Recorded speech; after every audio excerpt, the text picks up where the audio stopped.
Thank you for joining us today for our audio broadcast. In today's discussion, we will be taking a close look at what risk means to today's financial professionals as we work to rebound from the recent financial crisis. My name is Cam Tang, FINCAD Strategic Marketing Manager, and helping us to dig into the topic today is Dr. Mark Gibbs. Dr. Gibbs is the Chief Software Architect with FINCAD. He has had more than 15 years' experience in the financial services, which include running various quantitative research teams at a number of leading financial institutions, giving him credible insight into the area of risk management. Dr. Gibbs, thank you very much for being here today. My pleasure. Well, risk is a very hot topic in today's market, especially in relation to OTC derivatives and other complex financial instruments. Everyone from the buy side to the sell side is scrambling to find solutions for risk and risk management that can adapt to the changing environment. What, in your opinion, is the full scope of risk management? What have we been missing? Well, firstly, the aim of risk management is to manage the exposure of an organization to risk. And that really means both the daily market risk of financial markets moving around and also bigger shocks, such as the ones that we recently experienced, the recent credit and liquidity crisis.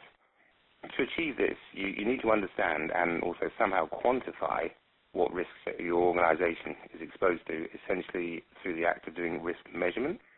Right now, there are two important lessons that the financial community as a whole has recently been learning, or arguably relearning as a result of this recent financial crisis.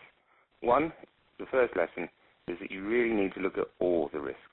This in particular means a bigger focus on things like scenario analysis and stress testing, as well as the more traditional techniques based on sensitivities, value at risk, and so on. It also means including some of the risks that have perhaps been neglected sometimes in the past, such as liquidity. Secondly, the area of interest, and this is very important, is risk management, not risk measurement. It's no good, as there's been a tendency to do in the past, getting it for an institution to get lots and lots of risk reports, looking at the numbers and just saying, it's okay, we're within the limits we've set ourselves. In the recent crisis, it was the institutions that actually looked through the numbers and asked themselves, what's going on? What are we seeing? What do these numbers mean? What sort of trends are there? Are the ones that actually fared much better during the recent market stresses. At the same time, there's much better appreciation now of what model risk really means. This has been a very harsh lesson. Basically, models don't describe reality. They approximate it. And this sums up to some extent this difference between the act of measuring risk and managing it. So the financial crisis has forced participants to take a closer look at how they're managing risk because what's worked in the past may not be right for the future. How are firms handling risk management today versus pre-financial crisis? I think the first big difference that we see today is that people are really starting to take note of the lessons that they've just learned.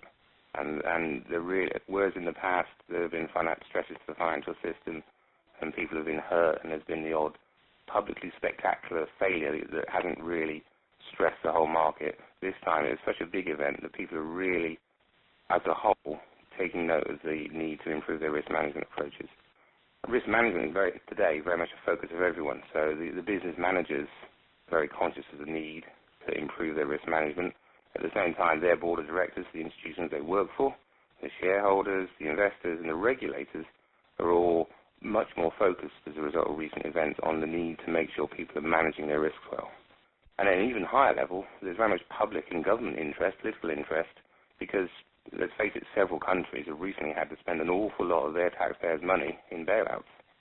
What this means is that today that risk management is very prominent in people's minds and there's very much a will within institutions to improve their processes.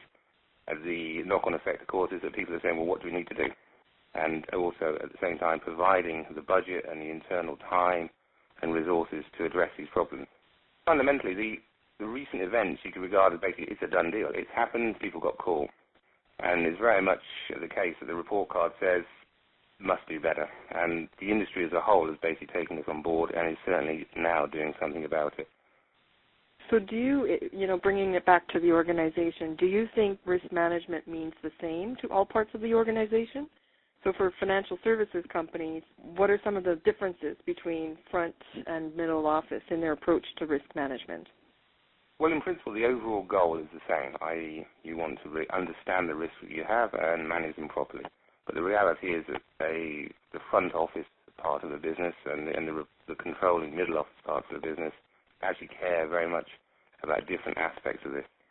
In the front office, the focus is on revenue generation, obviously, and this means taking risk because it's a fundamental fact that risk means revenue. Risk management to the front office essentially means understanding more and better what you're doing as a business until recent events. In my experience in the financial industry over recent years, this is something that the industry as a whole has been slowly coming to terms with, and every time you have a big shock, the process is being accelerated. The gung-ho trader of a decade or 2 decades ago who regarded risk management as a needless constraint on his or her business activities is very much a dying breed. The middle office, on the other hand, is moving in very much a different direction. I mean, historically, one could regard a lot of middle office activities as being risk minimization rather than risk management, the focus being on to reduce the risk that an organization has rather than to actually manage it properly. What this means now is that basically all parts of the organization are trending towards a better risk measurement. And in turn, this means that everyone's looking for a better and more detailed and thorough understanding of what risk actually means. Of particular interest in the middle office is model risk.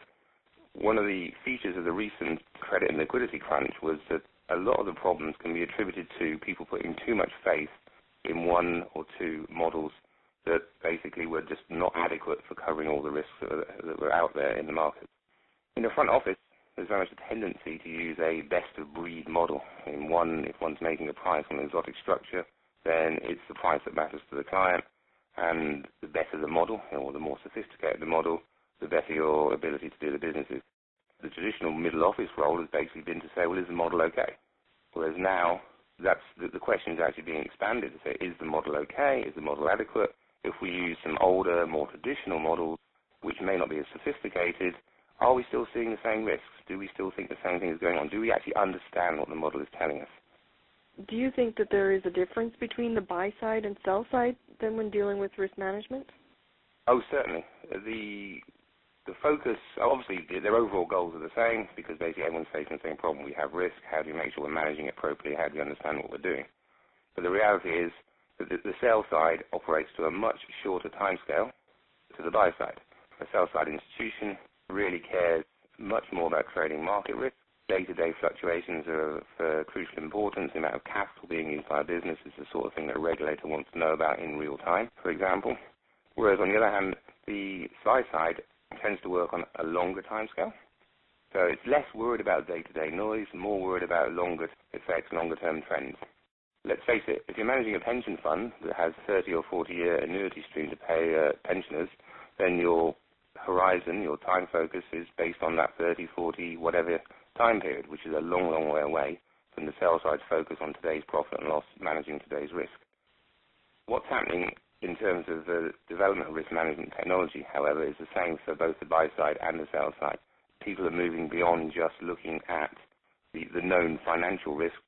They and their regulators and their investors and everyone else who's a stakeholder in the process is basically saying VAR, capital adequacy, and so on. We need to know more.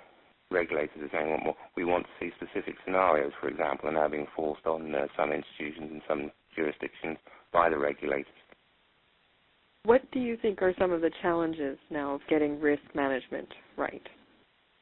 I think the biggest challenge, which everyone has acknowledged, is that they have to improve. So the challenge is actually executing on the need to improve. The first thing that is quite obvious is that better measurement of the risk is important. Scenarios, stress testing, that sort of thing, that's key. The second challenge, and which is really not something we've touched on elsewhere here today, is one of transparency. This is something that the founder and chairman of Bob Parker has spoken to quite extensively elsewhere. There is very much a need for a lot of these products that are traded in the market to be more transparent about what the actual risks are in them. The next improvement is in terms of evaluating model risk. People are no longer going to be satisfied just using the one latest and greatest single model across all institutions, all aspects of the industry to evaluate risk. This is a particular feature of the whole CDO, mortgage-backed security, credit crunch we've recently seen. Everyone was using very much the same model. The flaws in the model meant that everyone was exposed to the same risk. One could sum this all up by basically saying that the basic challenge right now, given that people know what changes they need to make, people know that they have to make the changes, people know that they're being forced in some sense to make the changes by the environment they live in, is that they have to improve their infrastructure for doing risk management, and they have to improve it soon and fast. This means basically using more models, using better tools. The will to do it is there. There's plenty of budget available in institutions for people that are going to improve their systems. So ironically, one of the biggest challenges one has at the moment is getting it done now in the right time scale, because of the external pressure is basically saying, we want improvement now. Thank you very much, Dr. Gibbs. That was a great look into a critical topic that's top of mind for most financial professionals. My pleasure. Well, this concludes our audio broadcast. Thank you for joining us.